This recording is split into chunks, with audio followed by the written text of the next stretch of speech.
যদি এমন একটি ক্ষেপণাস্ত্রের পরীক্ষা সম্পন্ন হয় যা মাত্র একটি আঘাতেই ধ্বংস করে দিতে পারে গোটা একটি দেশকে, আর সেই মারণাস্ত্র যদি কোনো পরাশক্তির হাতে নয়, এমনকি এমন এক দেশের কাছে থাকে যা বাকি বিশ্বের কাছে এক রহস্য। হ্যাঁ, বিশ্ব রাজনীতির এক চরম উত্তেজনাপূর্ণ মুহূর্তে মধ্যপ্রাচ্যের পরিস্থিতি দাবানলের মতো ছড়িয়ে পড়ছে। ঠিক তখনই কেন উত্তর কোরিয়ার নায়ক কিম জং উন এই দ্বন্দ্বে সরাসরি জড়িয়ে পড়লেন?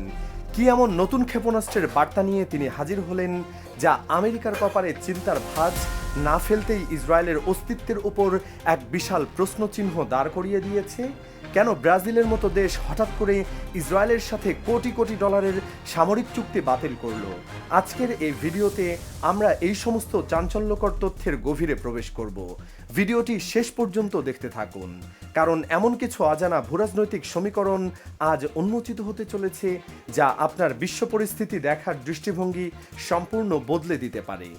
যুদ্ধের প্রথম 40 দিন যখন অতিক্রান্ত হচ্ছিল, তখন থেকেই চীনের পরোক্ষ ভূমিকা সবার নজরে আসছিল। চীন একটি অত্যাধুনিক স্পাই বা গুপ্তচর জাহাজ পাঠিয়েছিল যা অত্যন্ত গোপনে মার্কিন যুদ্ধজাহাজ আব্রাহাম লিঙ্কনের নিখুঁত অবস্থান এবং তাদের প্রতিটি সামরিক কৌশলের খুঁটিনাটি ইরানের কাছে পৌঁছে দিয়েছিল।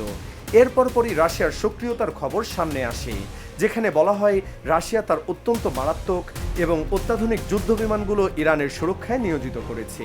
কিন্তু এই সম্পূর্ণ ঘটনার সবচেয়ে বড় ঝাঁকুনিটা এলো তখন, যখন উত্তর কোরিয়ার এক নায়ক কিম জং উন সরাসরি এই রণক্ষেত্রে নিজের উপস্থিতি জানান দিলেন।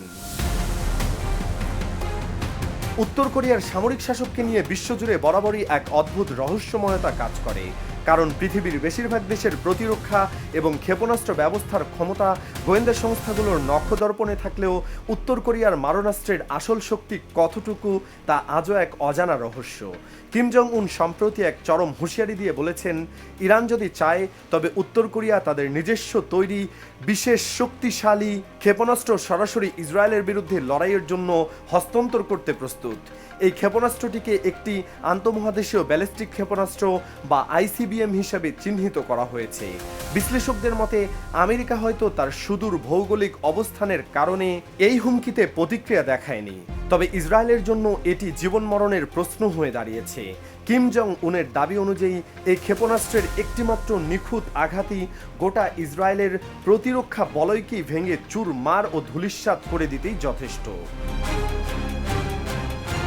উত্তর কোরিয়া এবং ইরানের এই কৌশলগত সামরিক অংশীদারিত্ব নতুন কিছু নয়। 80-র দশকে ইরান ইরাক যুদ্ধ থেকে তেহরান পিয়ংইয়ংয়ের কাছ থেকে ক্ষেপণাস্ত্রের প্রযুক্তি পেয়ে আসছে, কিন্তু বর্তমান বিশ্ব রাজনীতিতে এই ধরনের সরাসরি ক্ষেপণাস্ত্র হস্তান্তরের অফার বা হুমকি ভূরাজনীতির স্তরে এক বিশাল পরিবর্তন এনেছে। এতে কেবল যে মধ্যপ্রাচ্যের যুদ্ধের মাত্রা পরিবর্তিত হচ্ছে তাই নয়, বরং পশ্চিমাদের আধিপত্যের বিরুদ্ধে এক শক্তিশালী এশীয় মধ্যপ্রাচ্য সামরিক জোটের উত্থান স্পষ্টভাবে দৃশ্যমান হচ্ছে। যুদ্ধ কেবল আকাশপথের ক্ষেপণাস্ত্র বা মাটির বুকে ড্রোন হামলার মধ্যেই সীমাবদ্ধ থাকে না, এর একটি বড় অংশ পরিচালিত হয় কূটনীতি এবং অর্থনীতির ময়দানে। আর ঠিক এই ময়দানেই ইসরায়েলকে এক অপ্রত্যাশিত এবং বিশাল ধাক্কা দিয়েছে উত্তর আমেরিকার দেশ ব্রাজিল। গাজা উপত্যকায় চলমান তীব্র মানবিক বিপর্যয় এবং রক্তক্ষয়ী হামলার তীব্র সমালোচনা করে ব্রাজিলের বামপন্থী president Luiz Inacio Lula da Silva এক যুগান্তকারী সিদ্ধান্ত নিয়েছেন। তিনি ইসরায়েলের বৃহত্তম সামরিক প্রযুক্তি প্রস্তুতকারী প্রতিষ্ঠান এলবিট সিস্টেমের সাথে থাকা প্রায় $134 মিলিয়ন মূল্যের বিশাল সামরিক ও অস্ত্র চুক্তি স্থগিত বা বাতিল করেছেন। এই চুক্তিটির আওতায় ব্রাজিলের সেনাবাহিনীর জন্য অত্যাধুনিক অ্যাটমস 2000 সেলফ প্রোপেলড হাউটজার কামান সরবরাহ করার কথা ছিল, কিন্তু গাজায় ইসরায়েলি সামরিক অভিযানের কারণে আন্তর্জাতিক বিচার আদালতে আইসিজেতে চলা গণহত্যার মামলার পরিপ্রেক্ষিতে ব্রাজিল এই কঠোর সিদ্ধান্ত গ্রহণ করেছে। আন্তর্জাতিক বিশ্লেষকরা এই পদক্ষেপকে বিশ্বমঞ্চে ব্রাজিলের অন্যতম সেরা নীতিগত এবং দৃঢ় কূটনৈতিক অবস্থান হিসেবে বর্ণনা করেছেন।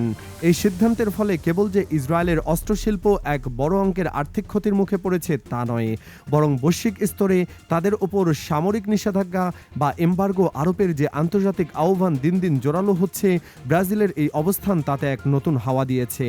ব্রাজিলের এই কূটনৈতিক ধাক্কার পাশাপাশি মধ্যপ্রাচ্যের মূল রণক্ষেত্রে মাঠের পরিস্থিতি অত্যন্ত দ্রুত এবং মারাত্মক মোড় নিয়েছে। একের পর এক ড্রোন এবং ক্ষেপণাস্ত্র হামলায় মার্কিন ঘাঁটি ও তাদের অত্যাধুনিক বিমান রক্ষণাবেক্ষণ কেন্দ্রগুলো ধ্বংসের মুখে পড়েছে। কুয়েত থেকে শুরু করে বাহরাইন, জর্ডান এবং সিরিয়া পর্যন্ত ছড়িয়ে থাকা মার্কিন সামরিক শক্তি এখন প্রতিনিয়ত আক্রমণের শিকার হচ্ছে। সবচেয়ে চাঞ্চল্যকর খবরটি এসেছে বাহরাইন থেকে। ইরানপন্থী সশস্ত্র গোষ্ঠীগুলোর ড্রোন এবং ক্ষেপণাস্ত্র হামলায় বাহরাইনে অবস্থিত অত্যন্ত গুরুত্বপূর্ণ মার্কিন ঘাঁটিটি মারাত্মকভাবে ক্ষতিগ্রস্ত হয়েছে। ইসলামিক রেভলিউশনারি গার্ড কর্পস বা আইআরজিসি এই দাবি করে জানিয়েছে যে এই হামলার পর আমেরিকা শীঘ্রই মধ্যপ্রাচ্য ছাড়তে বাধ্য হবে। হামলার পরপরই ধারণ করা ভিডিওতে দেখা গেছে আকাশে শুধু কালো ধোঁয়া আর বিধ্বংসী আগুনের লেলিহান শিখা। বাহরাইনের সিফ উপশহরে একটি আমেরিকার সামরিক চিত্তবিনোদন কেন্দ্র এবং ক্যাফেতেও সরাসরি আঘাত এনেছে ক্ষেপণাস্ত্র, যা মার্কিন সৈন্যদের যাতায়াতের অন্যতম প্রধান কেন্দ্র ছিল। এদিকে কুয়েতের রণক্ষেত্র পরিস্থিতি আরও উত্তপ্ত হয়ে উঠেছে। আইআরজিসির ড্রোন এবং ক্ষেপণাস্ত্রের সমন্বিত আক্রমণে কুয়েতের দুটি গুরুত্বপূর্ণ মার্কিন ঘাঁটির ব্যাপক ক্ষতি হয়েছে, যার মধ্যে একটি ছিল মার্কিন সেনাবাহিনীর গোলাবারুদ এবং মারণাস্ত্রের বিশাল ডিপো বা আল আদিরেহ ক্যাম্প। অন্য আক্রমণটি সরাসরি আঘাত এনেছে আল সালিম বিমান ঘাঁটিতে অত্যন্ত সংবেদনশীল প্যাট্রিয়ট রাডার এবং বিমান প্রতিরক্ষা ব্যবস্থার উপর। সামরিক বিশেষজ্ঞদের মতে যদি প্যাট্রিয়ট মিসাইল সিস্টেম রাডারই নিষ্ক্রিয় বা ধ্বংস হয়ে যায়, তবে কুয়েতে মোতায়েন করা মার্কিন আকাশ প্রতিরক্ষা ব্যবস্থা সম্পূর্ণ অন্ধ ও অকেজো হয়ে পড়বে। অন্যদিকে জর্ডানের আল আজরাক বিমান ঘাঁটির ওপর চালানো হামলায় উপগ্রহ বা স্যাটেলাইট ছবি প্রকাশ করেছে ইরানি গণমাধ্যমগুলো। এই ছবিতে দেখা গেছে মার্কিন যুদ্ধবিমানগুলোর সুরক্ষিত হ্যাঙ্গার বা ডেরাগুলো সরাসরি ক্ষেপণাস্ত্রের আঘাতে ধ্বংস হয়ে গেছে। এই ঘাঁটিটি কুয়েত এবং বাহরাইনের পর পরবর্তী বড় লক্ষ্যবস্তু ছিল এবং এই হামলা জর্ডানকে আমেরিকার পক্ষে যুদ্ধে অংশগ্রহণ করা থেকে বিরত থাকার এক কঠিন সতর্কবার্তা দিল।